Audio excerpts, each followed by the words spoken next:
1995, Ghanda started writing. She said it was going to be a cookbook. A cookbook full of recipes with little anecdotes to go along with each one. Little anecdotes about where she was when she first tasted the dish, or how she learned to fix the dish, or how it became a tradition in her lives. Little anecdotes. Well, her writings have become an anthology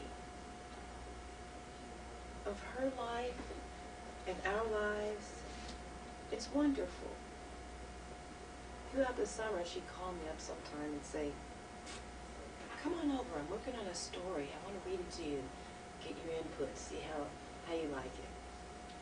And I would wait for those moments, because I'd come and sit, and she'd be sitting beside her chair in there in the bedroom, and I'd come and sit by her, and she'd read me this story, and it was wonderful. It was always connected with some dish, but the stories, some of them made me cry and filled me up with warm memories, and I'll see if I can get her to read some of them to you.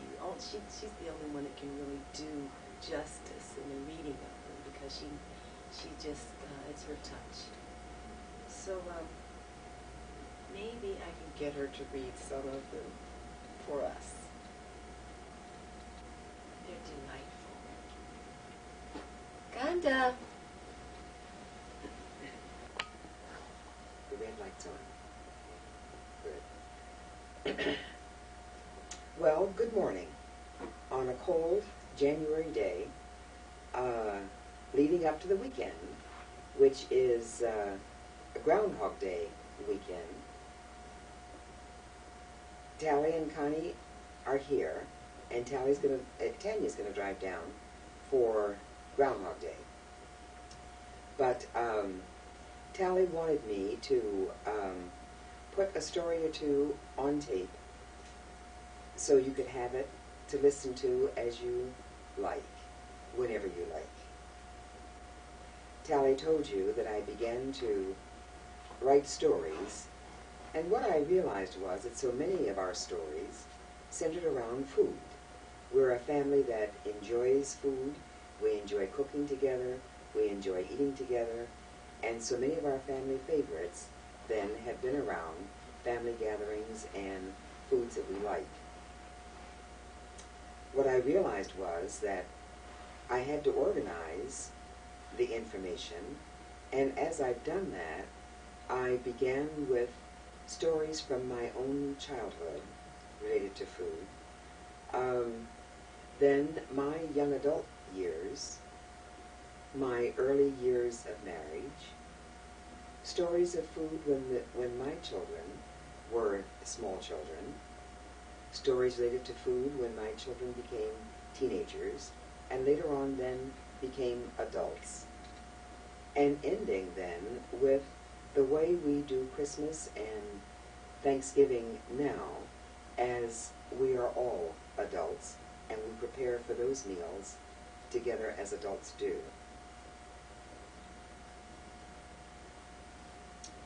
A story that begins in my childhood would have carryover into later years, but I think we have to take a look at where the story about some particular foods actually began.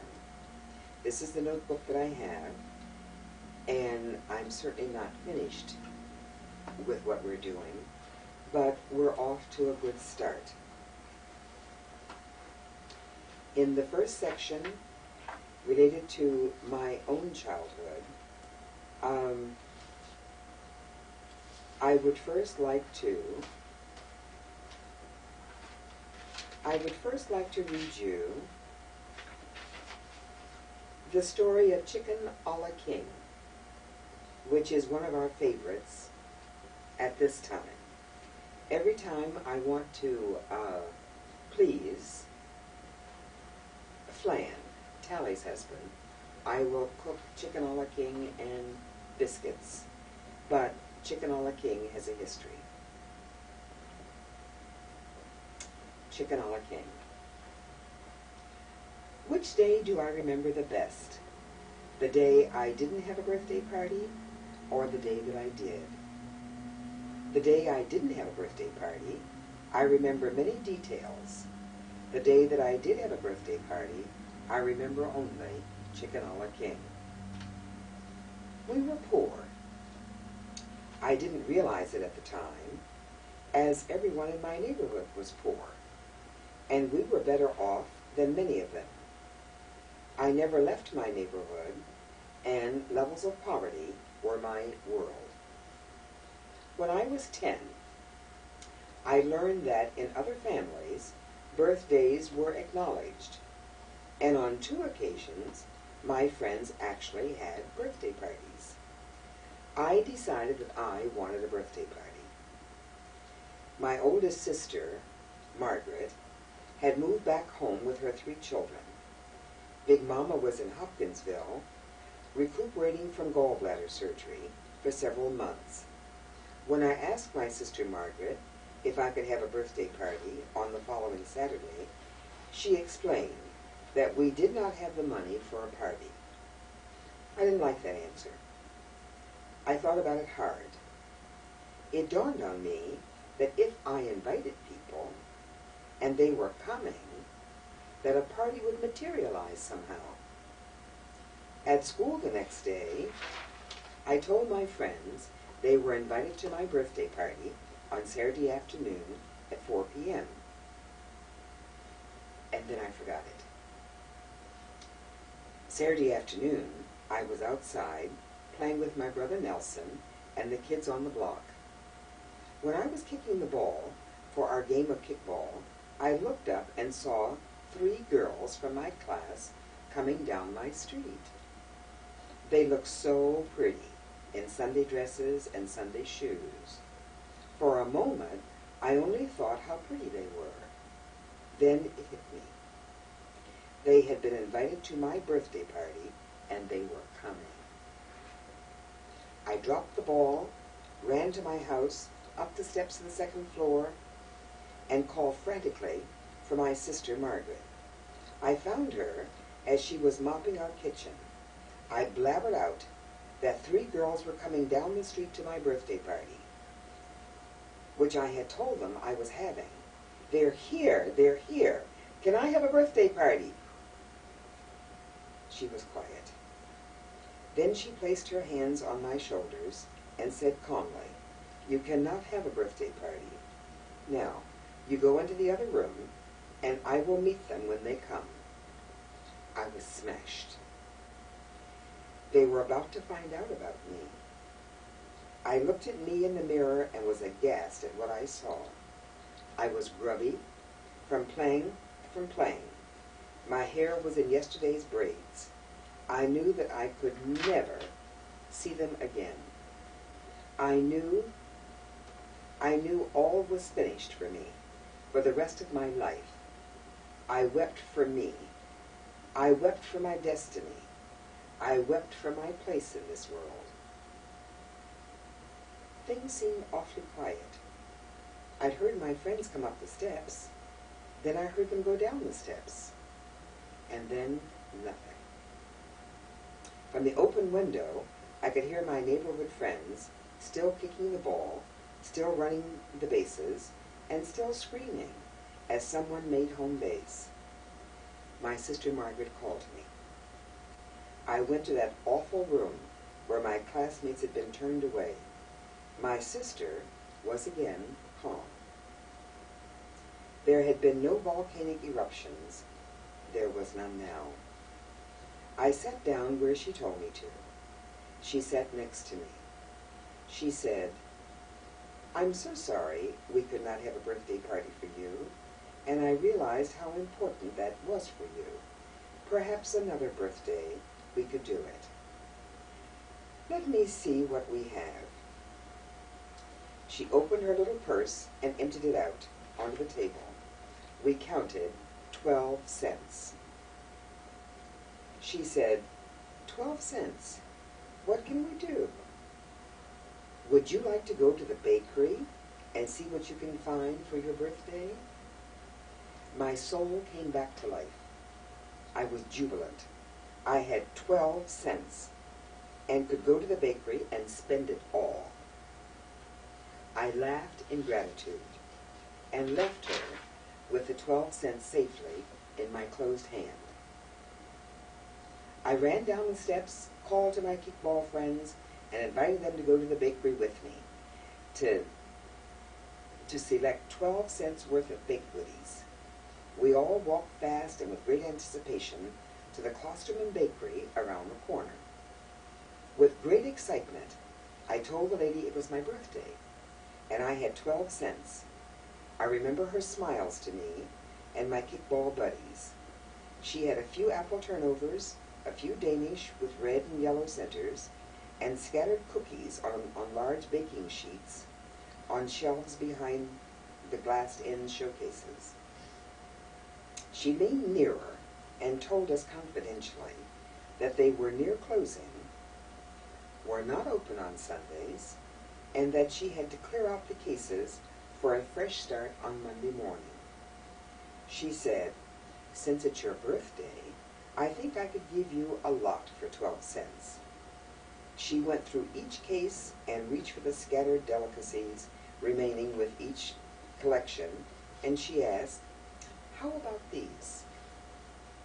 Would you like these?" She went from case to case, adding, "This is nice. I think you'd like these." She took the 12 cents and gave me 2 bags of exquisite goodies. After profuse thank yous, I carried both bags and led my buddies back to my front steps. We all sat there, watching each item as it came out of the bag, divided each into tastes for each of us. More kids joined us for treats, and there was enough for all. I was happy and marveled at such a great birthday. Nothing happened on Monday when I went to school. I only remembered the great birthday I had had, and my classmates had accepted that adults often change plans we made. My life was not finished, and my place in this world remained shakily intact. The following year, I had a birthday party. My sister Clara arranged it all.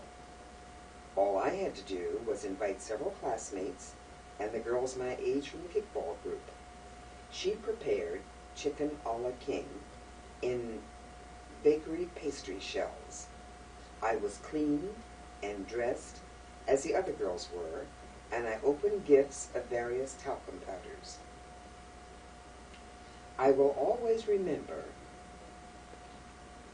that birthday that had abject desperation and certain social catastrophe, a day when I realized that what I wanted had to be tempered with adult economic reality, and the day when kindnesses on the part of 2 adults, my sister and the lady at the bakery, gave me the exquisite thrill of being the central figure with 2 bags of rare goodies that were mine to share. I remember the chicken a la king, and it has become a family favorite. It has gone through changes, though. When we lived in Iran and had dinner with the family of the Assistant Director of United States Overseas Mission, I saw her place biscuits on top of the chicken mixture and bake until the biscuits were done. I have followed her pattern. It's a special dish for us now. It's Papa's favorite. Donnie said, "Mine too." And very recently, Tanya called from Detroit and asked, "Ma, exactly how do you make that chicken and biscuit dish you made for us when you were here?"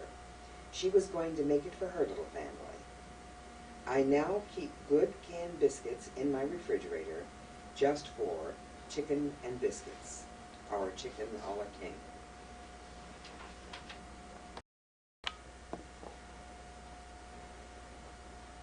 Brains and eggs.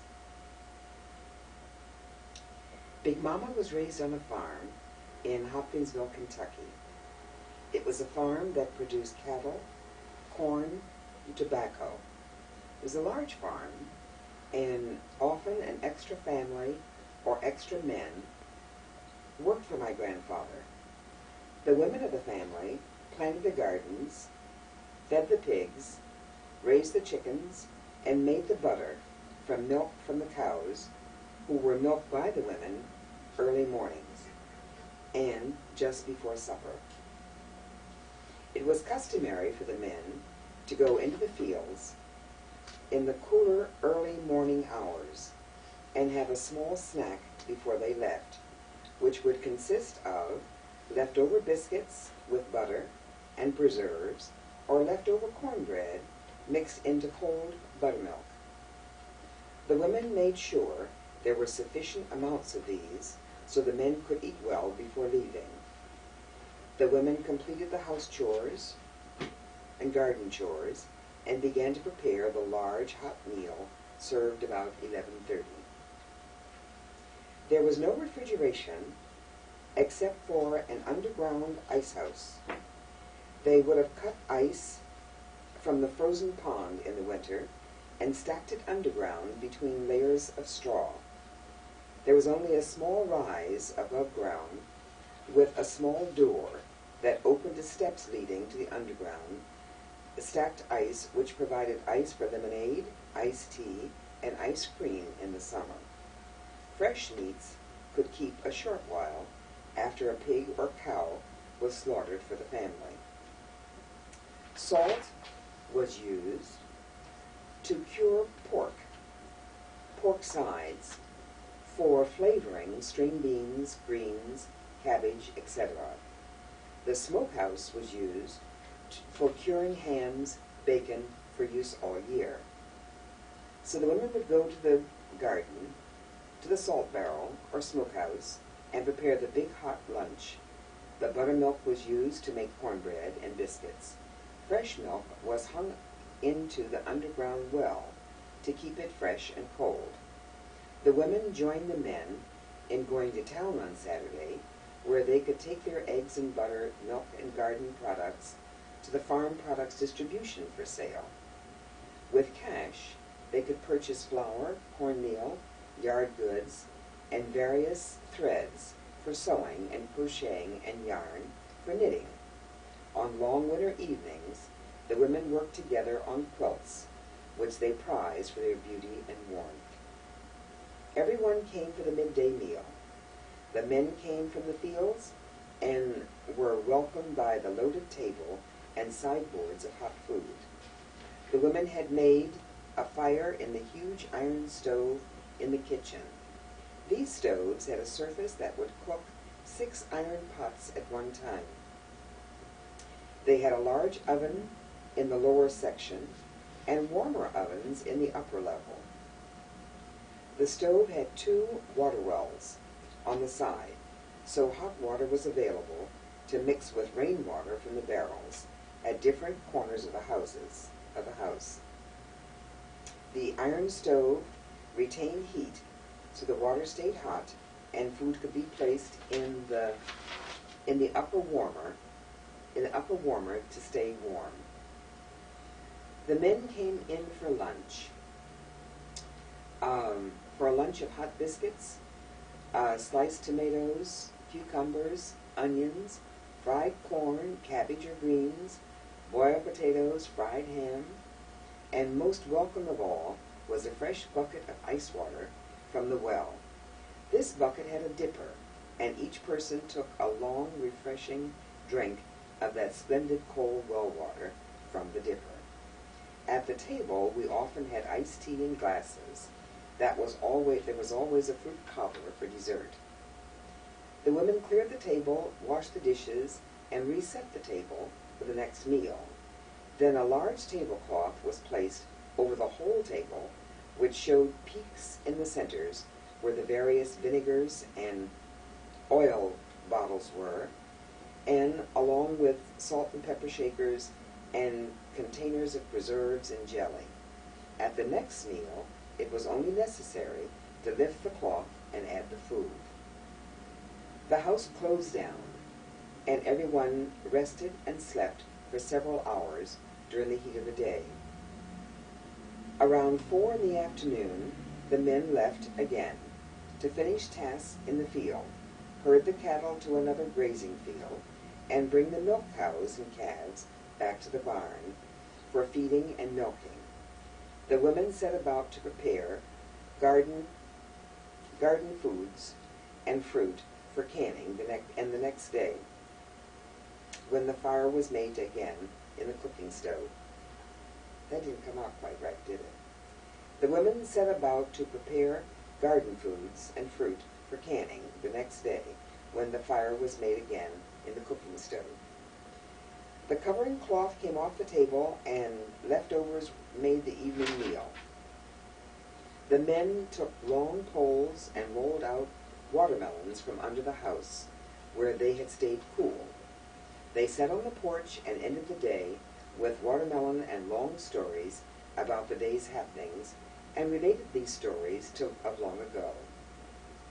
My mother, Maud, married my father, Matt, and moved to Cincinnati. Her cooking routine remained basically the same. She had only a faint acknowledgement of early breakfast. When we as children went off to school, we fended for ourselves. The older ones introduced the younger ones to food options for the morning meal. By the time I started school, Mama was plagued with debilitating arthritis and stayed in bed until late in the morning. When she got up and got herself moving, she focused on that main meal, which was always ready by midday. On Sunday, the main meal was breakfast, which was also ready by midday. Her breakfast meal always included biscuits, scrambled eggs, fried potatoes. She would prepare fried chicken and gravy, pork chops and gravy, liver and onions and gravy, dried mackerel fish, salmon croquettes, and sometimes she would favor us with brains and eggs. Her Sunday breakfasts were fabulous. For dinner on Sunday, we simply selected items left over from breakfast as we all came and went to and from various activities. The boys were usually out courting or with other guys, and Mom and I spent the afternoon with the Sunday paper and any homework that I had. There was an incident which keeps brains and eggs alive in my memory. After Bud and I had been married for 8 years, we made plans to leave the country. Bud had always wanted to work overseas and had been accepted by USOM. We were getting our shots for the trip at Veterans Hospital in Detroit. On one of our visits to Detroit, I took the bus to Cincinnati to visit with Mama. Bud drove to Cincinnati the following weekend. When he came, he brought Tally and Connie and Curtis. Through the Big Brothers Association in Flint, he and Curtis had been matched, and he had become like a member of our family. It was hard for us to leave him, and the trip to Cincinnati gave us more time with him. He enjoyed the visit, loved my mother's cooking. On Sunday morning, Mama made her large breakfast of biscuits, brains and eggs, fried potatoes, and fried apples. Curtis was 13 at the time and consumed large quantities of food. At this meal, he went back at least 3 times for more brains and eggs. He kept a continuing commentary on the taste of this dish and specifically asked for her recipe for those eggs so he could tell his mother how to make eggs taste that good. When Mama realized that he was serious, she began to explain how they were made. She began by saying that you took the brains, washed them off, peeled off the membrane. He interrupted her. Brains? You don't mean brains. You're joking with me, aren't you? He was laughing at the joke as he looked to Bud and me and Mama for support. Mama began again. Brains have a membrane that covers each section. This time, Curtis interrupted her. You're not joking, are you? Brains. Brains. You mean I was eating brains? This time, he looked at Bud and demanded, why did you let me eat that?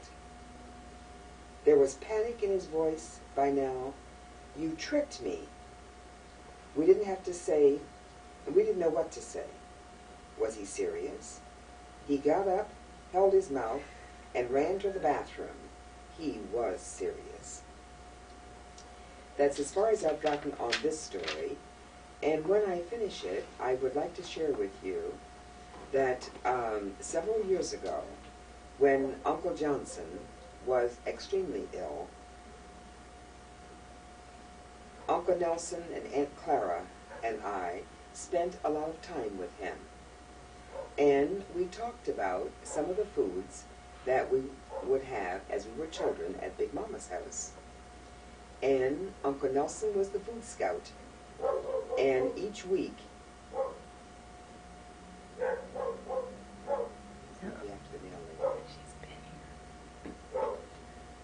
Nelson would scout each week to find something that Mama had fixed for Sunday morning breakfast.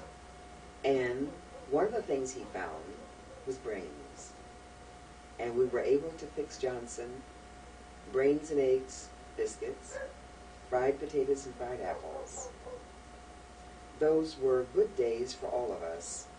And Uncle Johnson died shortly thereafter, but we felt very good about bringing some of Mama's old Sunday morning breakfasts into our lives today.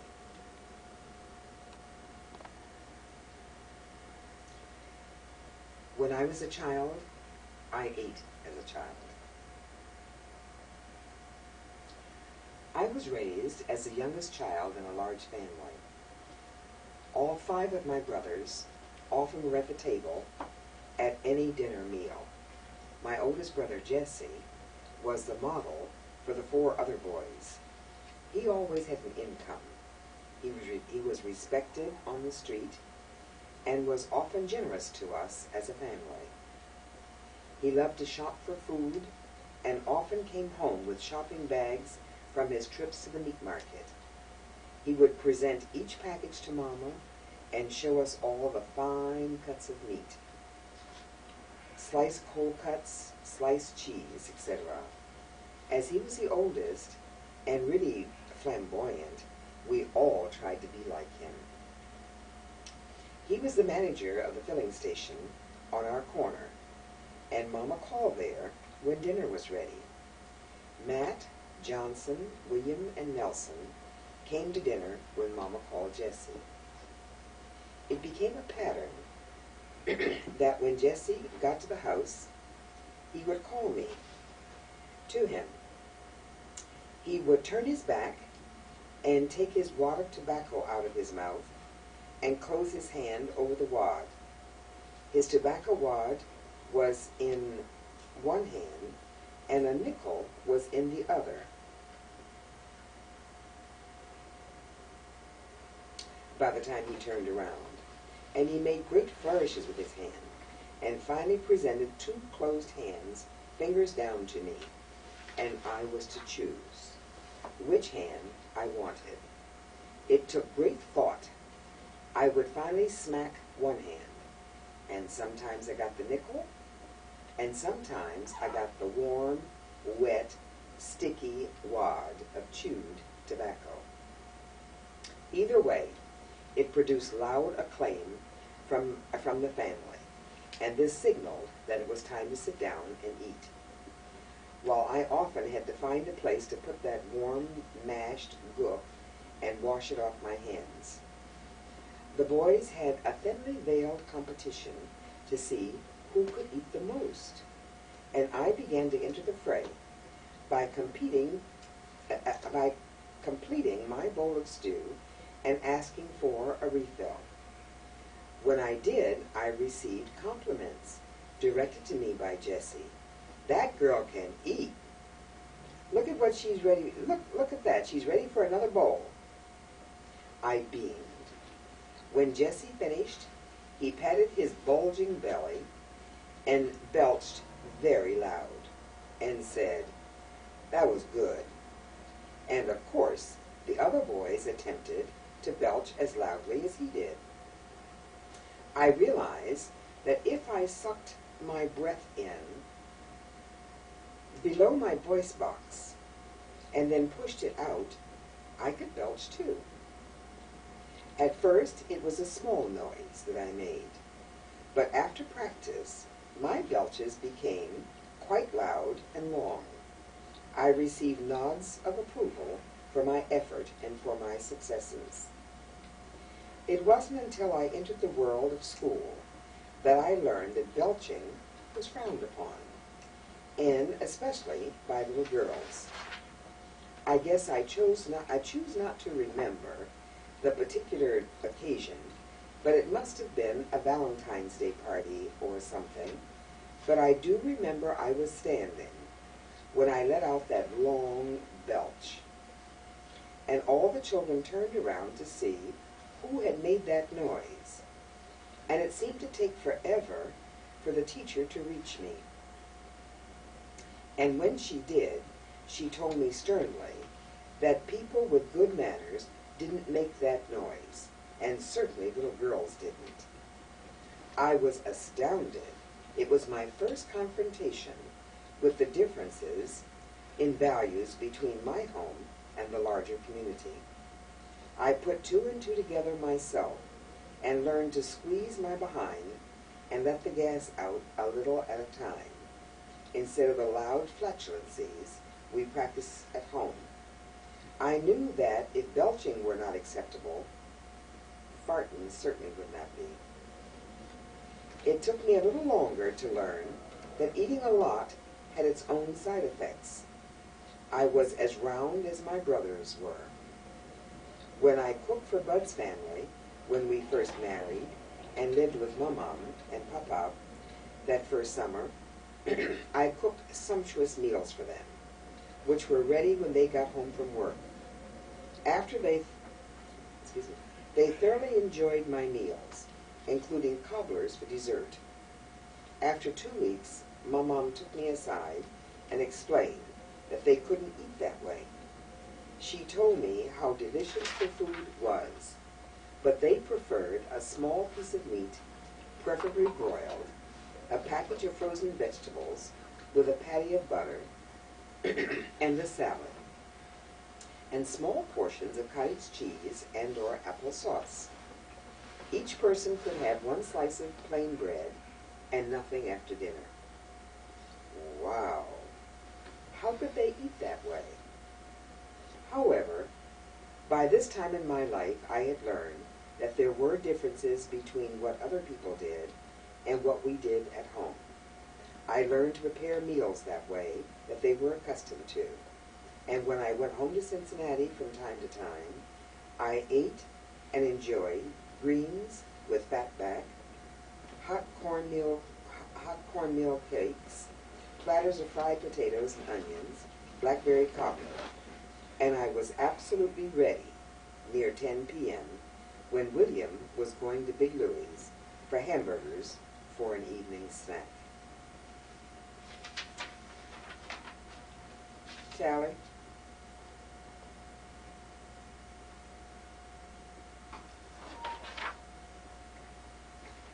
There are other stories here. Those ones happen to be from my childhood.